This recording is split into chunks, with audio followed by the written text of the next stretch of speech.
TVN Rwanda, nizere ko meze neza. Nanjye meze neza muri weekend, ni sawa. Turi kwitegura kwibuka ku nshuro 30 Jenoside yakorewe Abatutsi muri Mata mu mwaka wa 1994. Ngo niza ko bimeze neza cyane muri weekend, meze mute mu munsi. Reka nigire Gicumbi dushima Imana, yaje kurya inyama iramuniga ahita apfa rwose. Kurya inyama ikakuniga ugahita upfa, n'ibindi cyane.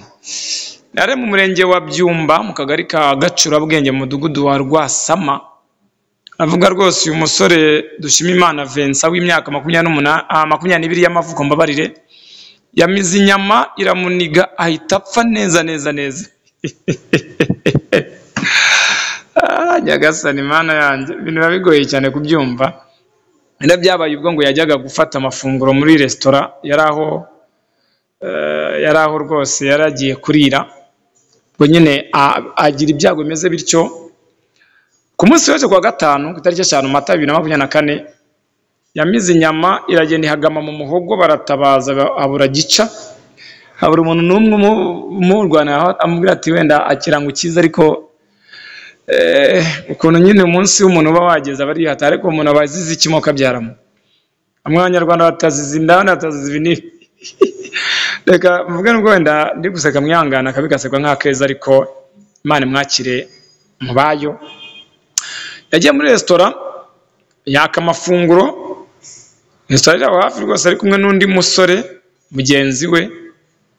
Noneho aho bagiye kurira ngo bari basanze nyine n'ubundi bafite umwihariko wo kuba bacuruza n'inyama z'umutwe w'inka.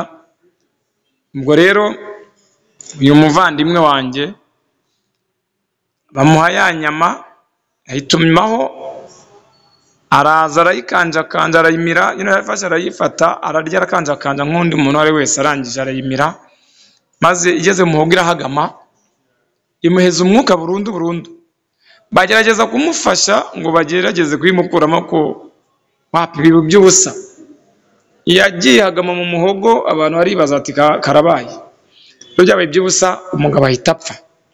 Umva umwuka waheze nyine nta kintu cyane ari gukora. Rero umuyobozi w'umudugudu muri ako kanya, umudugudu wa Rwasama, Hakuzimana Jean Marie Vianney, aho uyobora aho hantu byabereye, yahageze imbere rwose. Baramutabaje ati ngwino urebe ibibaye, bakora ibyo bashoboye ariko mbiranga. Anongeraho ko ngo mbere yuko ngo uyu dushima Imana ashira mu mwuka, yabanje no gusohoka hanze ngo afata akayaga, ariko biranga ahita apfa. Tugarimo rumubongamo byatari byakomeye.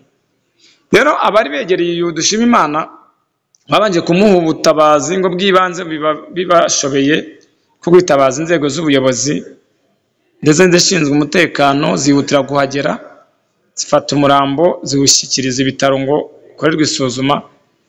Niyo koko iyo nyama yari yamize, bamenye nayo koko yari asanzwe azimira. Niko nakabaye mvuga. Rero ngo ubusanzwe abari bazi uyu musore ngo bavuze ko ngo nta kibazo kindi yari afite ngo kijyanye n'ubuzima, ngo icyakora ngo hakaba hategerejwe ibisubizo bitangwa na muganga ngo hamenyekane neza icyamuhitanye. Ibavuga ati ni inyama, ariko wenda ari ibindi bibazo yari ifite, ariko abandi bati nta kindi kintu kigaragaza ko umusore yari afite ikibazo ntacyo.